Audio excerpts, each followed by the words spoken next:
The Gemara in Rosh Hashanah has a discussion about when the king's reign counts as 1 year and when the second year begins. And the Gemara even says that if the king reigns for 1 day, the next day could possibly be year 2 of his reign.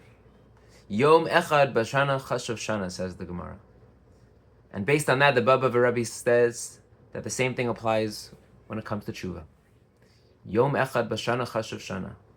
If just 1 day we engage in repentance, that's as if we lived a life well lived for a full year. It doesn't mean we should delay until the last minute because you never know what's going to happen. But if you were lucky enough to make it to the end of the year, you have one chance to make it right. And that's why the Sfarim talk about the importance of this last Shabbos, the last Shabbos of the year before Rosh Hashanah. Take advantage of it because that impacts everything in the previous year and will inform the year that lies ahead. And we're told that Nitzavim hayom, that we are gathered together hayom, today. And Rav Aaron Mikarlin explains hayom means Rosh Hashanah. As we say hayom all the time, hayom is a reference to the day of judgment. We're all standing here today. We're standing proud.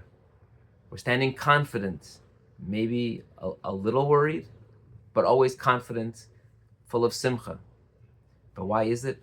Why is it that we're nitzav, that we're standing firm hayom today on this Rosh Hashanah as we approach Rosh Hashanah?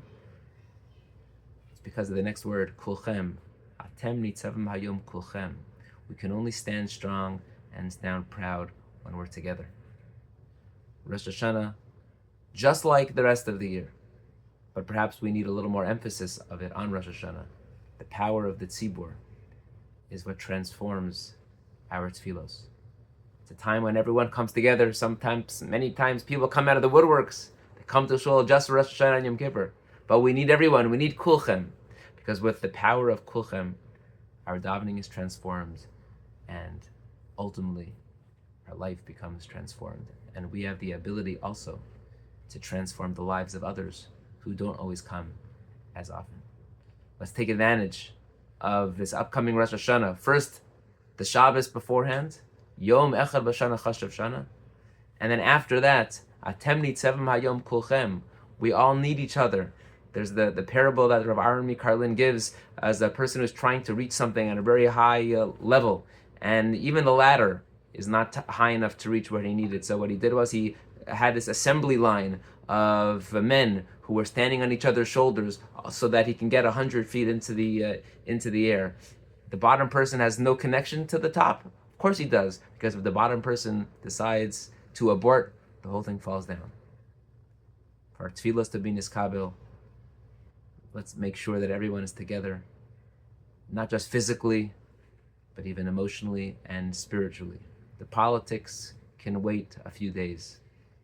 Now we come together and grow closer to HaKadosh Baruch Hu, wishing all a ksiva v'chasima tova, a happy and healthy year, a year where all our hostages are finally returned, a year where Am Yisrael achieves total victory, where our enemies are thwarted once and for all, and we can live b'shalom, u'b'shalba, u'b'sheket. Have a wonderful Shabbos.